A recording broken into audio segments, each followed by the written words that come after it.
Our next speaker is Jenna. We have heard her speak on assault weapons and Katie Ogilvy, who is her friend.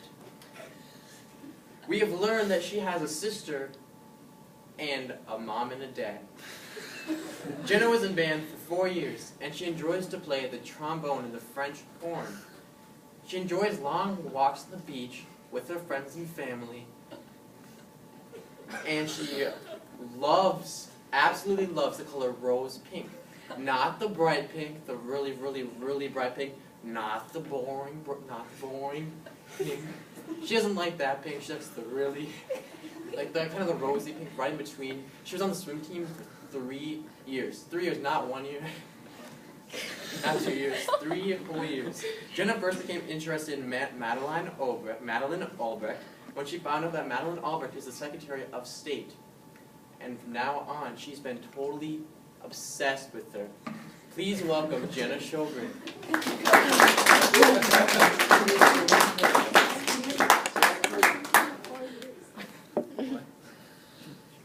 I hope I'm wrong, but I'm afraid that Iraq is going to turn out to be the greatest disaster in American foreign policy. Worse than Vietnam, not in the number of people who died, but in the terms of its unintended consequences and its reverberations throughout the region. Madeleine Albright. Madeleine Albright is one of the most interesting people of the 21st century. Together we will explore her childhood, her career, and her legacy. Unlike the President of the United States, the Secretary of State does not have to be born in the U.S. According to Anne Blackman, author of The Seasons of Her Life, a biography of Madeleine Corbell Albright, published in 1998, Madeleine Albright was born Marie Jana Corbell on May 15th of 1937 in Prague, Czechoslovakia. Her grandmother gave her the lifetime nickname of Madeline, and her father was a Czech diplomat. She and her family escaped Nazi-occupied Czechoslovakia when she was 2 years old. They then moved to Belgrade, then Yugoslavia, then England, and finally New York. After attending high school and Wellesley College, Madeleine Albright was ready to join the workforce. Miss Albright had an incredibly successful career. As recorded by Megan Huff of the New York Times on June 8, 2010, in 1982, after working with a legislative liaison union for the National Security Council, she joined the faculty of the prestigious Georgetown University as a research professor.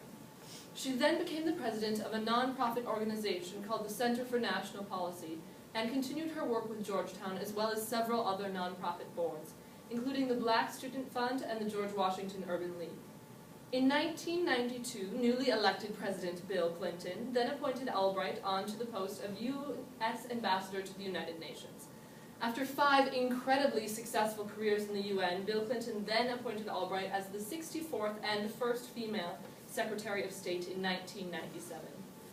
Her main role while in office was to maintain and repair world peace, most especially in the Middle East, where she condemned terroristic acts and worked closely with the Israeli Prime Minister Benjamin Netanyahu, as well as with the presidents of Syria, Egypt, Saudi Arabia, and Jordan. Madeleine Albright also made history when she was the first United States Secretary of State to visit North Korea's leader Kim Jong-il.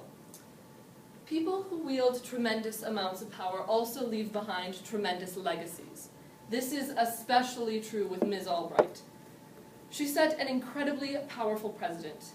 As reported by ABC News, Kanye Foley on March 17, 2013, Madeleine Albright paved the way for women's roles in the U.S. government by reaching the highest level position of any woman of her time, equaled only by Condoleezza Rice and Hillary Clinton.